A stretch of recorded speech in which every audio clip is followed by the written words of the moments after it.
चलिए, जय हिंद दोस्तों। तो हम लोग फिर से आज काम करने वाले हैं करंट अफेयर पे। तो करंट अफेयर 8 से 15 जून में जो जो चीज़ें हुई हैं उनका एनालिसिस लेकर आए हैं। यदि आपको ये पीडीएफ चाहिए, पीडीएफ बिल्कुल फ्री में आपको मिलेगी। कहाँ पे मिलेगी? तो हमारे टेलीग्राम चैनल को आप ज्वाइन कर सकते हैं। इसके अलावा आप हमारे व्हाट्सएप को ज्वाइन कर सकते हैं, व्हाट्सएप ग्रुप को। तो टेलीग्राम चैनल या व्हाट्सएप ग्रुप में आप ज्वाइन कर लीजिए, लिंक आपको डिस्क्रिप्शन में मिल जाएगा। मैं कोशिश करूँगा पिन कमेंट में भी डाल दूँ, वहाँ से आप जो है इसको ज्वाइन कर सकते हैं। तो आप लोग सीधा कंटेंट की तरफ बढ़ते हैं करंट अफेयर पे। तो इस बार का जो करंट अफेयर का कंटेंट है हमारा, जैसा हमारा हर बार का रहता है, सबसे पहला सेक्शन हमारा रहता है महत्वपूर्ण दिवस। ये हफ्ते में कौन कौन से महत्वपूर्ण दिवस रहे हैं उनके बारे में हम चर्चा करेंगे। इसके बाद सम्मेलन, बैठक, समझौता, कुछ सम्मेलन हुआ है, कुछ बैठक हुआ है, कुछ समझौता हुआ है, उनके बारे में। अभियान और योजना, सरकारें कोई अभियान चला रही हैं क्या, या कोई योजना लेके आई है नहीं, उसके बारे में। नियुक्तियों के बारे में, पुस्तकों के बारे में, खेल में क्या खास हुआ है वो, ऐसे ही निधन के बारे में, साइंस टेक्नोलॉजी, अर्थव्यवस्था, विशेष खबरें, अंतर्राष्ट्रीय समाचार और छत्तीसगढ़। एक नया चीज़ हम लोगों ने डाला है, प्रैक्टिस क्वेश्चन। ये प्रैक्टिस क्वेश्चन के बारे में भी हम लोग बात करेंगे। जो भी रहेगा उसको हम लोग समझेंगे। तो आज क्या क्या काम करना है, आज हम लोग महत्वपूर्ण दिवस के बारे में चर्चा करने वाले हैं इस वीडियो पे। सम्मेलन, बैठक, समझौतों के बारे में चर्चा करने वाले हैं और नियुक्ति के बारे में हम देखेंगे क्या क्या खास हुआ है, और प्रैक्टिस क्वेश्चन के बारे में समझेंगे। इतना हम लोगों को काम करना है। समय सीमा का ध्यान रखते हुए पूरा एनालिसिस हम नहीं कर सकते, तो उसको आप क्या करेंगे, आप ज्वाइन करिए हमारे चैनल से, इसको डाउनलोड करिए और आप आसानी से पढ़ सकते हैं। बट एक चर्चा करनी है। हमेशा बच्चे ये क्वेश्चन पूछते हैं कि सर करंट अफेयर की तैयारी कैसे की जाए। करंट अफेयर हम लोग डेली पढ़ें, मंथली पढ़ें, वीकली पढ़ें, या साल में एक बार पढ़ें। और करंट अफेयर कैसा पढ़ना है कि केवल हमारे जो क्वेश्चन आंसर चल रहे हैं ऑब्जेक्टिव टाइप के, जैसे हमने भी प्रैक्टिस क्वेश्चन डाले हैं, केवल ऑब्जेक्टिव क्वेश्चन पढ़ के चले जाएं और उससे बन जाएगा क्या। तो याद रखिएगा, यदि आप कहीं से पढ़ रहे हैं या आपको कोई बोल रहा है ऐसा कि सिर्फ आप करंट अफेयर के ऑब्जेक्टिव क्वेश्चन करके जाइए आपका काम बन जाएगा, तो वो आपके साथ गलत कर रहा है, आपको धोखा दे रहा है। आप देखोगे बहुत सारे लोग ऐसा काम कराते हैं, करंट अफेयर के नाम पे सिर्फ एमसीक्यू कराते हैं और हो जाता है। क्या वो बिल्कुल श्योर है कि उन्हीं के द्वारा पढ़ाया गया प्रश्न फंसेगा परीक्षा में? ऐसा कोई नहीं जानता। तो जैसे आप बाकी विषय में काम करते हो, चाहे छत्तीसगढ़ हो, चाहे संविधान हो, चाहे इतिहास हो, वहाँ पे जैसे हम एमसीक्यू कब करते हैं, जब हम उस विषय को पढ़ लिए हैं, कोई एक टॉपिक खत्म कर लिए हैं, उसके बाद वो टॉपिक से संबंधित प्रश्न हमको याद हैं या नहीं, समझ में आ रहे हैं या नहीं, बन पा रहे हैं या नहीं, तब करते हैं। तो वैसे ही जैसे हमारा आप पीडीएफ पूरा पढ़ोगे, तो पीडीएफ पढ़ने के बाद आप ये प्रैक्टिस क्वेश्चन बनाइए, तब आपको समझ में आएगा कि आपने पीडीएफ पढ़ी है, जो भी ज्ञान है वो आपको मिला है या नहीं मिला है, कहीं कोई पॉइंट छूट तो नहीं रहा है। बट ये नहीं बोल सकते हम कि प्रैक्टिस क्वेश्चन ही आप कर लीजिए आपका काम बन जाएगा। ये अगर आपको कोई जानकारी दे रहा है किसी प्रैक्टिस क्वेश्चन करिए और वो आपका सही हो जाएगा, गलत है। आप किसी भी कोचिंग संस्थान में चले जाइए, बड़े से बड़े कोचिंग संस्थान में करंट अफेयर की क्लासेस वो 15 दिन में या हफ्ते में एक दिन क्लासेस रखते हैं और उस पर वो डिटेल पढ़ाते हैं, कभी एमसीक्यू नहीं पढ़ाते। एमसीक्यू वो उनके टेस्ट पे आता है, ताकि वो जो करंट पढ़ाए हैं उस करंट में से क्या क्वेश्चन आ सकते हैं, क्या क्वेश्चन नहीं आ सकते, उनको वो आपको प्रैक्टिस पे दे रहे हैं। आपको एक विषय के जैसे ही पढ़ाया जाता है। करंट का जो है वेटेज भी 5 से 10 क्वेश्चन का रहता है, मतलब 20 नंबर का क्वेश्चन का वेटेज है हमारे पास। 20 नंबर का वेटेज पीएससी में एक विषय के बराबर ही है। तो जैसे आप बाकी विषयों को नहीं छोड़ते कि हम सिर्फ इसका एमसीक्यू करके चले जाएंगे, वैसे ही इस विषय को भी नहीं छोड़ना है। अब बात आती है, आप डेली करो, वीकली करो, मंथली करो, ईयरली करो, कैसे करो। तो अगर आपकी बुद्धि अच्छी है, आपको लगता है कि आपको न्यूज़पेपर पढ़ने की आदत है, वैसे होनी चाहिए न्यूज़पेपर पढ़ने की आदत, डेली डालनी चाहिए। अगर आपको है तो आप डेली वहाँ से कर सकते हैं, वहाँ से एनालिसिस कर लीजिए, आपका अच्छा रहेगा। कई चैनल भी हैं, हमारे साथी लोग हैं जो डेली जो है करंट अफेयर प्रोवाइड करते हैं अपने टेलीग्राम चैनल पे। आप बोलेंगे तो उसका भी लिंक मैं दे दूंगा। इसके अलावा अगर आपको लगता है कि डेली मुश्किल हो रहा है, तो आप कम से कम वीकली या मंथली एनालिसिस कीजिए। तो वीकली और मंथली हम लोग निकालते हैं। वीकली आप एनालिसिस कर सकते हैं, मंथली आप कर सकते हैं कि पूरे हफ्ते का जो करंट अफेयर है एक पुस्तक के जैसे, एक मैगजीन के जैसे आप पढ़ लीजिए। बस पढ़ना है, रटना नहीं है। रटोगे तो भूल जाओगे। पढ़िए, समझिए, उसको बसाइए। साथ ही साथ न्यूज़ देखिए। न्यूज़ में जितना आपको जानकारी मिलती है उसको देखिए। न्यूज़ देखने में डिबेट शो आप देख सकते हैं, और साथ ही साथ जो शाम को, रात को होते हैं 9 बजे के बाद वाले शो, उनको आप देख सकते हैं, जिसमें वो लोग एकदम आसानी से धीरे धीरे हर एक चीज़ का एनालिसिस करके बताते हैं। ये काम हुआ। ईयरली पे मत जाइएगा। ईयरली जो वार्षिकांक आते हैं वो किन लोगों के लिए रहते हैं? वार्षिकांक जब आप साल भर मेहनत किए हो करंट अफेयर के लिए, तो वो आपके क्विक रिवीजन के लिए है कि आप क्विक रिवीजन के लिए आप उस चीज़ को फॉलो करिए। अगर आप ईयरली पढ़ना चाह रहे हो साल के एंड में, बाकी विषय भी आपके खत्म हुए हैं या नहीं हुए पता नहीं, आप बाकी विषयों को रिवीजन करते रहोगे और उस समय आपको करंट अफेयर एक नया विषय सीधा बर्डन लगेगा कि इसकी तैयारी कैसे करें। तो धीरे धीरे धीरे धीरे धीरे धीरे करंट अफेयर को करते चलिए। फिर जो ईयरली वाला है आप उसको बाद में लीजिए और उसके द्वारा आप क्या करोगे, अपना रिवीजन, जैसे बाकी विषयों को रिवीजन होता है वैसे ही। तो एनालिसिस करना है या करंट अफेयर पढ़ना है, आप हर एक चीज़ को हल्का हल्का पढ़िए। फिर लास्ट पॉइंट होता है हमारा कि प्रैक्टिस क्वेश्चन करने हैं। प्रैक्टिस हमको हमेशा लास्ट में करनी है। याद रखिएगा, अगर कोई ऐसे कर रहा है कि पहले आपको प्रैक्टिस करा दे रहा है कि बच्चा पढ़ लो यही वाला क्वेश्चन फंसेगा, वो आपके साथ धोखा ही कर रहा है, क्योंकि वो खुद नहीं बोल सकते कि आपको उन्हीं का पढ़ाया हुआ same as it is question आ जाएगा। क्यों, आयोग क्या लेना चाह रहा है, वो तो ऐसा कुछ है नहीं। और अगर वैसा बोल रहे तो कहीं चेक करिए, कहीं साठ गांठ तो कहीं नहीं है। ये सारी चीज़ें जो है होती हैं। ओके, कोई भी कभी भी नहीं बता सकता कि क्या क्वेश्चन है, तो हमको हर एक चीज़ पढ़ना रहता है डिटेल पे। तो हम लोग जो शुरू करेंगे, पहले दिवस को करते हैं, इस बार सम्मेलन में करेंगे। एक सम्मेलन हमको देखना है और नियुक्तियां देखनी है। अब करंट अफेयर डेली पढ़ने या वीकली पढ़ने से फ़ायदा क्या होता है, हम लोग जिस हिसाब से एनालिसिस कर रहे हैं, हमारा एनालिसिस करंट के साथ साथ बाकी विषयों को भी छूता है। जैसे कुछ आपको इतिहास से मिलेगा, कुछ आपको संविधान का जानने मिल जाएगा, कुछ आपको अर्थव्यवस्था जानने मिल जाएगा। तो करंट तो कर ही रहे हैं, साथ ही साथ दूसरे विषय से लिंक कर रहे हैं, तो दूसरा विषय का भी थोड़ा बहुत जो हमारा कनेक्शन बनते चलता है। तो चलिए आगे बढ़ते हैं हम लोग और स्टार्ट करते हैं। तो जैसे सबसे पहले आ रहा है हमारा महत्वपूर्ण दिवसों के बारे में, तो 11 जून में क्या थी हमारी, तो शहीद राम प्रसाद बिस्मिल जी की 124वीं जयंती थी। इनके बारे में यदि हम ध्यान से पढ़ें तो क्या मिलता है देखने को, राम प्रसाद बिस्मिल जी का जन्म 11 जून 1897 को हुआ था। संस्कृति मंत्रालय उनके जन्म स्थान शाहजहांपुर में आज़ादी अमृत महोत्सव के तहत 124वीं जयंती को उनके चिन्हित करने के लिए विशेष समारोह आयोजित किया गया। ओके, यूपी का भी करंट अफेयर हो गया, भारत में भी आ जाएंगे अगर हम लोग। तो क्या पॉइंट ध्यान रखना है, पहला चीज कौन मंत्रालय कर रहा है, तो मंत्रालय का नाम है संस्कृति मंत्रालय। ये प्रश्न पूछ सकता है परीक्षा में। इसके साथ साथ संस्कृति मंत्रालय किनके जन्म में आज़ादी अमृत महोत्सव लॉन्च कर रहा है, तो राम प्रसाद बिस्मिल। ये अपने आप में क्यों नहीं क्वेश्चन होगा। और जो प्रोग्राम है उसका नाम क्या है, आज़ादी अमृत महोत्सव। ये तीन चीज़ हमको यहाँ पे काम करने के लिए मिलती है। करंट हमारा ये एक लाइन का ही है। इसके अगर इतिहास के बारे में जाए, राम प्रसाद बिस्मिल जी के इतिहास में, तो इनके इतिहास के बहुत सारे पॉइंट हैं जो हमारे लिए इंपॉर्टेंट हो जाते हैं। जैसे ब्रिटिश उपनिवेशवाद के खिलाफ लड़ाई लड़ी थी, तो ये जो वर्ड है उपनिवेशवाद, ये जुड़ा हुआ है संविधान से, हल्का हल्का हमारा प्रशासन से जुड़ा हुआ शब्द है। उपनिवेश क्या होता है ये समझना पड़ेगा, तो उसके लिए ऑलरेडी एक अलग से लेक्चर बनाना पड़ेगा जो 1 घंटे के आसपास उपनिवेश को समझने पे ही जाएगा। तो इसको स्किप करते हैं, जो इतिहास पे ही रहते हैं। उन्होंने भगत सिंह, चंद्रशेखर आज़ाद जैसे नेताओं के साथ हिंदुस्तान रिपब्लिकन एसोसिएशन का गठन किया था। तो ये ध्यान रखिएगा, हिंदुस्तान रिपब्लिकन एसोसिएशन, ये वर्ड इतिहास के लिए इंपॉर्टेंट है। इसका गठन किसने किया था ये पूछता है, तो ध्यान रखिएगा। इसके 3 साथी हैं। इसके बाद उन्होंने 1918 में मैनपुरी षड्यंत्र और 1925 में काकोरी षड्यंत्र में अशफाक उल्लाह खां और रोशन सिंह के साथ भाग लिया। अब 1925 का काकोरी षड्यंत्र ऐसा ही कोई होगा जिसको नहीं पता होगा। हमको बचपन से पढ़ाया जाता है काकोरी कांड क्या था। तो काकोरी कांड में क्या था, एक बार कुछ रिकैप कर लेते हैं। अंग्रेजों के सामान से भरी हुई ट्रेन जा रही थी। जो हमारे क्रांतिकारी थे वो क्या बोले थे कि हमको अंग्रेजों का सामान लूटना है और उनके सामान के जो भी पैसा रहेगा उनके पैसे से हम हथियार खरीदेंगे। तो स्टेशन चुनते हैं वो काकोरी का, जहाँ पर काकोरी स्टेशन में इस ट्रेन को लूटा जाता है। इस कांड को क्या नाम दिया जाता है, काकोरी कांड। तो कौन थे इसमें, राम प्रसाद बिस्मिल भी जो थे इसमें शामिल थे। ओके, ये चीज़ ध्यान रखिएगा। 19 दिसंबर 1927 को काकोरी षड्यंत्र में उनकी भूमिका के लिए उन्हें गोरखपुर जेल में फांसी दे दी गई। तो काकोरी कांड में या काकोरी षड्यंत्र में ही इनको फांसी दी गई है। ये पॉइंट भी हमारे लिए इंपॉर्टेंट हो जाता है। और जो सबसे बड़ा इंपॉर्टेंट पॉइंट हो जाता है अशफाक उल्लाह खां, राम प्रसाद बिस्मिल जी के लिए, वो क्या हो जाता है, बिस्मिल के उपनाम से उर्दू और हिंदी में देशभक्ति कविताएं लिखी थी। जेल में रहते हुए उन्होंने मेरा रंग दे बसंती चोला और सरफरोशी की तमन्ना, ये दोनों लिखी थी। तो 15 अगस्त 26 जनवरी जब भी आप जाओगे तो ये गाना आपको हमेशा सुनने मिलेगा। हर एक 15 अगस्त 26 जनवरी के कार्यक्रम में होता है। क्या गाना चलता है, मेरा रंग दे बसंती चोला, और दूसरा गीत तो बहुत फेमस है, सरफरोशी की तमन्ना, अब हमारे दिल पे है, देखना है जोर कितना, बाजुए कातिल पे है। तो ये दोनों ध्यान रखिएगा। ये शरीर में एक खून जो फैला देता है या खून के बहाव बढ़ा देता है, रोंगटे खड़े कर देता है, ऐसे बोल सकते हो। इनके जो लेख थे या कविताएं थी इतनी पावरफुल थी। वैसे भी बोला गया है कि हथियार जो है आपको एक ही बार चोट पहुंचा सकता है, पर जो आपकी कला रहती है वो हमेशा लोगों में जागृति फैलाने का काम करती है। वो उस समय लिखे थे, अब अगर आज भी कोई पढ़ता है तो वो आपको उसी मोटिवेशन को बढ़ा के देता है कि आप अभी भी जाके ये गाना सुन के कुछ भी आगे कर सकते हो। तो ये जो है ज़्यादा इंपॉर्टेंट हो जाता है। चलिए आगे बढ़ते हैं। दूसरा जो हमारे पास दिवस आता है वो दिवस आता है विश्व बाल श्रम निषेध दिवस। तो बाल श्रम की मनाही के लिए या बाल श्रम को रोकने के लिए ये जो है दिवस मनाया जाता है।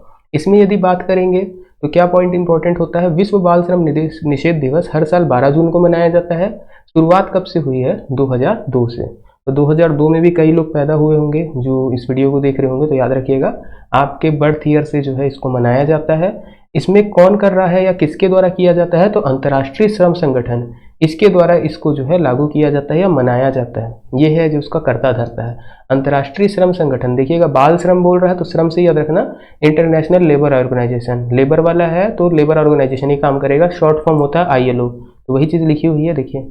ILO इंटरनेशनल लेबर ऑर्गेनाइजेशन के अनुसार दुनिया भर में 10 में से 1 बच्चा श्रम के रूप में काम करता है, बाल श्रम के रूप में काम करता है। मतलब 10 बच्चे हैं तो 10 में से 1 बच्चा, 10% बच्चे आज भी दुनिया में ऐसे हैं जो बाल श्रम के रूप में काम कर रहे हैं, बाल मजदूरी करने के लिए मजबूर हैं। अब इनसे होता क्या है, तो देखिए काम में लगे 5 से 17 वर्ष की आयु वर्ग के बच्चे सामान्य बचपन, उचित स्वास्थ्य देखभाल, पर्याप्त शिक्षा, खाली समय और बुनियादी स्वतंत्रता से वंचित रह जाते हैं। अब जब बच्चा पूरा अपना दिन मजदूरी में दे रहा है तो वो कहाँ से बाकी अपना बचपन जी पाएगा। बचपन जीने का मतलब, सामान्य बचपन जीने का मतलब खेलना कूदना, खिलौनों से खेलना, छोटी मोटी एक्टिविटी करना, ये सब नहीं कर पाएगा। उचित स्वास्थ्य देखभाल, जो स्वास्थ्य सुविधाएं उसको मिलनी थी वो नहीं मिल पाएगी। हो सकता है फैक्ट्री में काम कर रहा हो सकता है ऐसे वातावरण में काम कर रहा हो जहाँ उसकी तबीयत होने को खराब होने का चांस रहे, टीकाकरण से वो वंचित रह जाए, ये सारी चीज़ें। पर्याप्त शिक्षा, जितनी शिक्षा मिलनी चाहिए थी वो नहीं कर सक रहा है। उसको जब एजुकेशन को लेना है स्कूल टाइम पे, वो तो जॉब कर रहा है, तो ये सारी चीज़ें दिक्कत हो रही हैं, जिसके कारण जो बच्चों का विकास नहीं हो पाता। याद रखिएगा बाल मजदूरी एक तरीके का अपराध है हमारे देश में भी, उसको भी हम लोग अभी समझेंगे। ये जो है बच्चों को विकास नहीं होने देता। जैसे बच्चे हैं, बोला जाता है गीली मिट्टी की तरह होता है बचपन, आप उसको जिस सांचे में ढालोगे वो उसी सांचे में ढल के रह जाएंगे। अगर आप किसी बच्चे से बाल मजदूरी करा रहे हो तो वो बच्चा हमेशा यही सोचेगा कि मेरे ज़िंदगी भर तो यही काम है कि मैं मजबूरी करूँ या मजदूरी करूँ। अब मजदूरी करूँ सोचेगा तो वो विकास कर ही नहीं पाएगा। वो कभी सोच ही नहीं पाएगा कि मैं बड़ा होकर ऑफिसर बन सकता हूँ, मैं बड़ा होकर देश सेवक ले कर सकता हूँ। उसका हमेशा एक सेटअप हो जाएगा माइंड कि नहीं, मेरा ज़िंदगी यहीं तक है, तो ऐसा हमको नहीं करना है। हमारे संविधान में इसके लिए कुछ खास है क्या, तो हमारे संविधान में हमको मिलता है आर्टिकल 24, सीधा सीधा भाग 3 मूल अधिकार। हम लोग जो क्लास में स्टूडेंट हैं हमारे, वो लोग पढ़े होंगे। आर्टिकल 24 बहुत अच्छे से हम लोग किए थे, बाल श्रम में बोला गया था। तो ये जब शुरुआत में हम देखते हैं तो कैसे लिखा रहता था, केवल खान में या ऐसी जगह जहाँ पर उनके जान को खतरा, वहाँ पे मना किया जाता है। फिर इस पे संशोधन करते हैं हम कानून पे और लेके आ जाता है कहीं पे भी नहीं करेगा। शॉर्ट ट्रिक क्या थी उसकी, ऐसी जगह काम नहीं कर सकता जहाँ पे उसकी जान को खतरा हो या आत्मसम्मान को ठेस पहुँचती हो। फिर आगे बढ़ते हैं, अभी जो नया वाला संशोधन आया है वो 2 कैप में करता है, एक 14 साल तक के बच्चों के लिए और एक 14 से 18 के लिए। तो बाल एवं किशोर वाला हमारा एक वर्ड आता है जिसके तहत एक्ट बना है, बच्चों को भी ले रहा है, साथ ही साथ 14 से 18 साल के बच्चों का भी स्पैन बनाया है कि ये जगह ये लोग काम नहीं कर सकते। 2015 में ये संशोधन आया था, हम लोग पढ़े हुए हैं। चलिए आगे बढ़ते हैं, इसका थीम समझते हैं। तो इस बार जो है विश्व बाल श्रम निषेध दिवस अंतर्राष्ट्रीय बाल श्रम उन्मूलन वर्ष 2021 के लिए की गई कार्यवाही पर केंद्रित है।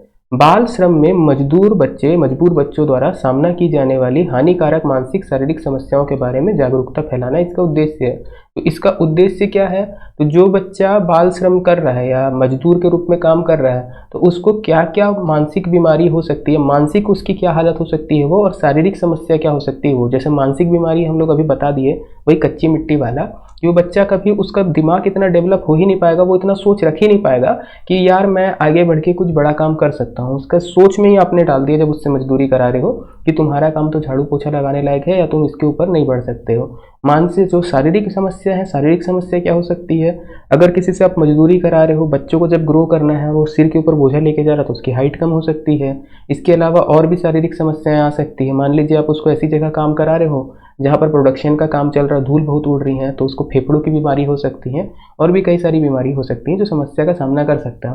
तो इसके लिए एक तस्वीर है, आप देख सकते हो, एक ही बच्चे के 2 भाग बनाए गए हैं। एक भाग में दिखा रहा है बच्चा स्कूल ड्रेस पहना हुआ है, अच्छे से है, और दूसरे में मजदूरी कर रहा है। तो दोनों में आपको फ़र्क समझ में आ रहा होगा कि क्या चीज़ जो है हो रही है। पहला वाला बहुत अच्छे से खुश है, दूसरा वाला उस बचपन को जी ही नहीं पा रहा जिसका वो हकदार है। इसी में हम लोग आगे बढ़ते हैं। इस दिन का उद्देश्य दुनिया भर के लोगों के ध्यान में बाल श्रम की समस्याओं को लाना भी है। बाल श्रम अक्सर वेश्यावृत्ति और मादक पदार्थों की तस्करी से जुड़ा होता है। ये बताया जा रहा है कि बाल श्रम में ज़्यादातर बच्चों को कहाँ पे डाला जाता है, ऐसे क्षेत्रों में ढकेला जाता है जो वेश्यावृत्ति से संबंधित है या मादक पदार्थों की तस्करी मतलब ड्रग्स से संबंधित है, तो ये दोनों चीज़ पे ढकेला जाता है। चलिए, इस वर्ष कब से कब है, तो इस वर्ष इस दिवस के अवसर पर 10 से 17 जून 2021 तक कार्य सप्ताह आयोजित किया जाएगा। तो 10 से 17 डेट है हमारे पास 12 जून, 2 दिन पहले पकड़िएगा 5 दिन बाद तक, तो 10 से 17 बाल श्रम मजदूर कार्य दिवस जो है सप्ताह को पूरा आयोजित किया गया है। तो ये हमारे कुछ महत्वपूर्ण दिवस हैं, उनमें से 2 दिवसों को हम लोग पकड़ के चल रहे हैं। हम लोग आगे बढ़ेंगे और नियुक्ति के बारे में हम लोग चर्चा करते हैं। चलिए, नियुक्ति के बारे में यदि चर्चा की जाए तो नियुक्ति में हमको सबसे पहले नियुक्ति जो दिखती है इस हफ्ते की सबसे इंपॉर्टेंट है, अनूप चंद्र पांडे नए चुनाव आयुक्त नियुक्त किए गए हैं। तो नए चुनाव आयुक्त क्या होता है, चुनाव आयुक्त क्या होता है, वो चुनाव आयोग से संबंधित अधिकारी होते हैं जो सबसे टॉप मोस्ट लेवल के रहते हैं। तो उनको नया चुनाव आयुक्त चुना गया है, तो इनके बारे में हम लोग को पढ़ना है। तो क्या पढ़ने को मिलता है, देखिए, केंद्र सरकार ने अनूप चंद्र पांडे को चुनाव आयुक्त नियुक्त किया है। वे उत्तर प्रदेश कैडर के 1984 बैच के सेवानिवृत्त IAS अधिकारी हैं, कलेक्टर रहे हैं ये पहले। वह लगभग 3 वर्षों तक अपनी सेवाएं देंगे और फरवरी 2024 में सेवानिवृत्त होंगे। मतलब यहीं पे हम लोग बता दे रहे हैं कि अभी से कार्यकाल शुरू कर रहे हैं 2021 से, लगभग 3 साल काम करेंगे, 2024 में उनको जो है रिटायर किया जाएगा। उन्हें पूर्व मुख्य निर्वाचन आयुक्त सुनील अरोड़ा की जगह जो है सेवानिवृत्ति के बाद इनको शामिल किया गया। तो इसके पहले हमारे कौन थे, सुनील अरोड़ा थे। चुनाव आयुक्त कौन होते हैं, तो चुनाव आयुक्त चुनाव आयोग के अध्यक्ष होते हैं। चुनाव आयोग क्या काम करता है, तो चुनाव आयोग निर्वाचन करवाता है। हर एक राज्य में जो निर्वाचन होता है हमारा, चाहे राष्ट्रपति का निर्वाचन हो, याद रखिएगा, राष्ट्रपति के अलावा लोकसभा निर्वाचन हो, राज्यसभा निर्वाचन हो या किसी राज्य की विधानसभा का निर्वाचन हो, तो जो भी बड़े बड़े निर्वाचन है वो निर्वाचन आयोग करवाता है और उनके हेड हैं ये। पहले इसके पहले सुनील अरोड़ा थे, सुनील अरोड़ा को हटाया गया, मतलब वो सेवानिवृत्त हुए, हटाया गया वर्ड सही नहीं रहेगा, वो रिटायर हुए और उनकी जगह पे कौन आए हैं हमारे, तो नए अनूप चंद्र पांडे जी आते हैं। ओके, चुनाव आयोग का अगर स्ट्रक्चर की बात करेंगे तो ये 3 सदस्यीय पैनल होता है। इस पैनल के अन्य सदस्य मुख्य चुनाव आयुक्त सुशील अरोड़ा या सुशील चंद्रा और चुनाव आयुक्त और दूसरे राजीव कुमार है। तो याद रखोगे 3 स्ट्रक्चर बनता है हमारा। स्ट्रक्चर कैसे रहता है, एक अध्यक्ष रहता है और एक अध्यक्ष के नीचे जैसे ए फॉर अध्यक्ष हम लिख दिए, 2 सदस्य और रहेंगे बी और सी। तो जो अध्यक्ष है, अध्यक्ष हमारे हैं अनूप चंद्र पांडे, अनूप चंद्र पांडे याद रखोगे। इसके बाद बाकी 2 सदस्य कौन कौन है, तो एक हमारे हैं सुनील चंद्रा या सुशील चंद्रा और दूसरे हैं राजीव कुमार। ये राजीव कुमार का नाम आप याद रखिएगा, राजीव कुमार बहुत सारी जगह पे आपको देखने को मिलेंगे, अलग अलग इनका जो है पोस्टिंग होते रहता है, ये कंफ्यूज करेगा। अब यह चुनाव आयुक्त के बारे में बात की आगे, तो यह चुनाव आयोग अब 2022 में उत्तर प्रदेश, गोवा, पंजाब, मणिपुर और उत्तराखंड में आगामी महत्वपूर्ण विधानसभा चुनाव की देखरेख करेगा। तो जो इसके पहले सुनील अरोड़ा थे वो अपना काम करके चले जाते हैं, पश्चिम बंगाल चुनाव तक का पूरा काम वो करके चले गए हैं। अब जो है 2022 चुनाव होने वाले कहाँ कहाँ, उत्तर प्रदेश में होगा, गोवा में होगा, पंजाब में, मणिपुर में और उत्तराखंड में। तो ये जहाँ चुनाव होगा ये क्या करेंगे, इनकी तारीखों की घोषणा करेंगे, पूरा कार्यभार देखेंगे कि कैसे कैसे हो रहा है, अधिकारियों की नियुक्ति करेंगे और उसके बाद क्या करेंगे, वोट काउंट करवा के बताएंगे कौन विजयी हुआ कौन नहीं हुआ। अगर चुनाव आयोग की बात करेंगे हम लोग आगे, तो ये संवैधानिक पहलू होता है, तो हम संवैधानिक पहलू थोड़ा सा चुनाव आयोग का देख लेते हैं। तो चुनाव आयोग निर्वाचन आयोग का एक स्वायत्त संवैधानिक प्राधिकरण है जो भारत में संघ एवं राज्य चुनाव की प्रक्रियाओं का प्रबंधन करता है। हम लोग बात कर चुके हैं अभी थोड़ा देर पहले, याद रखिएगा स्वायत्त है और अर्ध न्यायिक निकाय होता है, मतलब ये अर्ध न्यायिक निकाय है ये बात है, और स्वायत्त है मतलब ऑटोनोमस है। इसके ऊपर सरकार का कोई दखल नहीं रहता, सरकार इसके लिए कोई दबाव नहीं करती, सर ये अपने आप काम करेगा। इसकी स्थापना की बात की जाए तो 25 जनवरी 1950 को होती है संविधान के अनुच्छेद 324 के तहत। तो 324 में हमारा निर्वाचन आयोग है और 324 आर्टिकल के तहत इसकी स्थापना की गई। कब से हुआ है, तो बस हमको याद रखना है हमारा गणतंत्र दिवस जब था उसके एक दिन पहले है। यह लोकसभा, राज्यसभा, राज्य की विधान सभाओं और राष्ट्रपति और उपराष्ट्रपति के चुनाव करवाता है, बात हम लोग कर चुके हैं। परंतु पंचायत और नगर पालिका के चुनावों को संचालित करने का कार्य राज्य चुनाव आयोग करता है। याद रखोगे केंद्रीय चुनाव आयोग जो हमारा पंचायत चुनाव होता है और नगर पालिका चुनाव होता है वो नहीं करेगा, इसको कौन करता है, तो राज्य निर्वाचन आयोग करता है। ये शक्ति राज्य निर्वाचन आयोग की होती है। 2 प्रकार के बनते हैं, वो आर्टिकल 243 के अंतर्गत आएगा और ये 324 के अंतर्गत है। तो 324 केंद्रीय चुनाव आयोग है और 243 में रहता है हमारा कौन सा, राज्य चुनाव आयोग। मुख्य चुनाव आयुक्त की बात की जाए तो मुख्य चुनाव आयुक्त क्या है, मुख्य चुनाव आयुक्त और चुनाव आयुक्त की नियुक्ति राष्ट्रपति द्वारा 6 साल के लिए निश्चित कार्यकाल के लिए या 65 साल की उम्र तक की जाती है। उनके पास वही दर्जा, वेतन और भत्ते होते हैं जो भारत के सर्वोच्च न्यायालय के न्यायाधीशों के बात होता है। तो इसको भी हम लोग समझ लेते हैं हल्का सा। जो मुख्य चुनाव आयुक्त है उनकी शक्ति बता रहा है, कार्यकाल बता रहा है, वेतन भत्ते बता रहा है। तो वेतन भत्तों की बात की जाए तो जो सुप्रीम कोर्ट के जज होते हैं, सुप्रीम कोर्ट के जज को जो जो वेतन भत्ते मिलेंगे वैसे ही हमारे सेम टू सेम किनको मिलेगा, मुख्य चुनाव आयुक्त को मिलेगा। साथ ही साथ इनकी नियुक्ति और कार्यकाल की बात की जाए तो नियुक्ति राष्ट्रपति करते हैं, कार्यकाल होता है 6/65 वर्ष। मतलब ये अपने पद पर बैठेंगे, किसी भी तिथि को बैठ गए, किसी भी आयु में बैठ गए, अधिकतम वो 6 साल तक रह सकते हैं या फिर अधिकतम वो 65 साल तक रह सकते हैं। जैसे आप देखिए हमारे जो अभी वाले हैं, हम क्या देख रहे हैं, इनका कार्यकाल लगभग 3 साल का हो रहा है। ये लगभग 62 साल की आयु के होंगे। तो 62 साल पे जैसे ये बैठे तो अधिकतम 6 साल या 65 साल, तो 65 साल में या 6 साल में जो भी पहले हो जाए। अभी जैसे 62 साल में आप 3 साल जोड़ोगे तो 65 साल के हो जाएंगे, तो ये 3 साल कार्यकाल करेंगे। मतलब 65 के ऊपर आप नहीं जाना है। मान के चलिए ये 50 साल की आयु में बनते हैं तो आप 6 साल कार्यकाल कर सकते थे अधिकतम, मतलब 56 साल तक आप कार्यकाल कर सकते थे। और उसके बाद आप दोबारा इस पोस्ट पे नहीं आ सकते। 56 के बाद आपको हटना पड़ेगा, भले ही रिटायरमेंट एज जो है 65 है। तो या आप 6 साल रहोगे या 65 साल, जो भी पहले हो जाए, ये चीज़ ध्यान रखिएगा। तो नियुक्ति में ये हमारी एक इंपॉर्टेंट नियुक्ति है। हम लोग एक खबर और पकड़ते हैं, फिर हम लोग चलेंगे सीधा एनालिसिस वाले पे, जो प्रैक्टिस क्वेश्चन है उन पे। एक खबर हम लोग ले रहे हैं सम्मेलन, बैठक और समझौता से। तो सम्मेलन में जो इस हफ्ते सबसे इम्पोर्टेंट सम्मेलन हुआ है हमारा G7 का सम्मेलन हुआ है। जो G7 शिखर सम्मेलन है वो, तो G7 क्या है, ये 7 दुनिया की सबसे बड़ी मजबूत अर्थव्यवस्थाओं का एक समूह है जो बैठक करता है आपसी सहयोग के लिए। इसमें ध्यान देने वाली बात क्या है, भारत इसका सदस्य नहीं है। फिर भी इस बार नरेंद्र मोदी जी जो हैं, या भारत जो है, इसका एक जो है गेस्ट बनकर गया हुआ था। तो ये ध्यान रखिएगा, केवल भारत नहीं है, भारत के साथ और भी देश गए हुए थे। तो इसको हम लोग पढ़ते हैं, लिख वही रहा है। देखिए BM मोदी 12 और 13 जून को वर्चुअल फॉर्मेट में जो G7 समिट है उसके आउटरीच में सभी सत्रों का हिस्सा बने। मतलब G7 समिट के सत्रों का हिस्सा बनते हैं। दूसरी बार है जब प्रधानमंत्री G7 की बैठक में हिस्सा बने। 2019 में भी ये चीज़ जो है हम कर चुके हैं, तो याद रखिएगा 2019 में भी कर चुके हैं, दूसरी बार है। जो फिर इंपॉर्टेंट पॉइंट आता है, नरेंद्र मोदी जी अपने संबोधन में एक वर्ड बोलते हैं, one earth one nation, one earth one health. One earth one health का जो कोट है ये देते हैं, एक धरती और एक ही प्रकार की स्वास्थ्य व्यवस्था, वन अर्थ वन हेल्थ, याद रखिएगा। ये दिए हैं, और क्यों दिए हैं, तो महामारी से लड़ने के लिए भारत के समग्र समाज के दृष्टिकोण पर प्रकाश डाला है। उन्होंने बताया कि भारत का क्या है, या भारत अपना स्टैंड कैसे रखता है। तो इसके बीच में एक बात ये भी आती है कि जो कोरोना महामारी के लिए जो वैक्सीन बनी है, अलग अलग देश बोल रहे हैं कि जो भी कंपनियों ने वैक्सीन बनाई है उसका पेटेंट आप हटा दीजिए। तो वैसे ही करके अगर पेटेंट हटा देंगे वो लोग, या पेटेंट वाला जो क्लॉज है उसको हटा देंगे, तो जो छोटी मोटी कंपनियां हैं वो भी जो है उस चीज़ का प्रोडक्शन कर पाएंगे। अभी पेटेंट के कारण वो प्रोडक्शन नहीं कर पाते, क्योंकि पेटेंट के कारण उनको कुछ हिस्सा, यदि वो उनका फॉर्मूला प्रयोग करते हैं तो कुछ हिस्सा देना पड़ेगा कंपनी को लाभ में। तो यही सारी बातें हमारे देश की तरफ से भी रखी गई है, कुछ और देशों ने सपोर्ट किया। जो इम्पोर्टेंट पॉइंट आता है, G7 शिखर सम्मेलन का विषय build back better. Okay, build back better जो है ये इसका थीम था, या इस बार विषय था जिसको इन्होंने उठाया। अब ये बिल्ड बैक बेटर वर्ल्ड ये क्या है, तो B3W कहा जाता है, बिल्ड बैक बेटर वर्ल्ड। ये क्या चीज़ है, तो एक चाइना अपनी एक नीति चलाता है, belt and road initiative. China क्या कर रहा है, अपना नीति चलाने के लिए, अपना बढ़ावा कराने के लिए जो भी गरीब गरीब देश है वहाँ पर इंफ्रास्ट्रक्चर डेवलपमेंट करने के नाम पे उनको देता है पैसा, और उनको इतने कर्ज जाल में डालता है कि आगे जाके वो लोग कुछ कर नहीं पाते हैं, और वो चाइना उनको आसानी से हथिया लेता है। सबसे अच्छा एग्जांपल हम लोगों को अभी देखने मिलेगा हम्बनटोटा द्वीप का। कहाँ है हम्बनटोटा बंदरगाह, यह श्रीलंका में।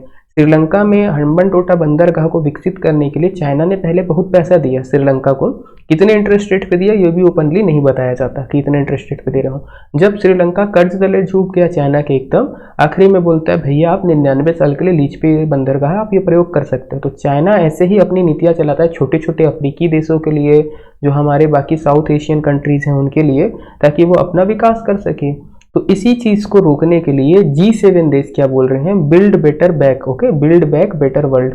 वो इस चीज को ट्रैक करने के लिए, इसको काउंटर करने के लिए काम कर रहे हैं कि जो हम छोटे गरीब देश हैं उनको हम कैसे इस नीति से बचा सकें। तो इस जब भी मीटिंग हुई और जब ये काम चल रहा था तब चाइना बहुत ज़्यादा गुस्सा हुआ था और बोला था कि ऐसा नहीं करो आप लोग। फिर भी हम नहीं मानेंगे, वो अपनी स्ट्रेटेजी चला रहा है, हम अपने चला रहे हैं।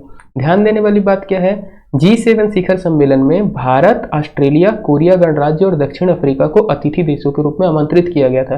4 देश हैं जो अतिथि थे। G7 में पहले 7 देश थे, इसमें एक देश और जुड़ा हुआ था, रूस। रूस बाद में अपने आप को इससे अलग कर लेता है। अभी 4 लोग गेस्ट बन के गए हैं, सदस्य नहीं, परमानेंट सदस्य नहीं है, गेस्ट हैं। उसमें भारत है, ऑस्ट्रेलिया है, कोरिया है और दक्षिण अफ्रीका है। ये 4 देशों को जो है हम बोलते हैं। इसके बाद प्रधानमंत्री ने क्या क्या बात की है, तो जलवायु, जैव विविधता और महासागर और डिजिटल बदलाव पर सत्रों पर भाग लिया था। ओके, ये ध्यान रखिएगा। और G7 के बारे में यदि पढ़ा जाए तो ये एक अंतर सरकारी संगठन है जिसकी स्थापना 1975 में हुई थी।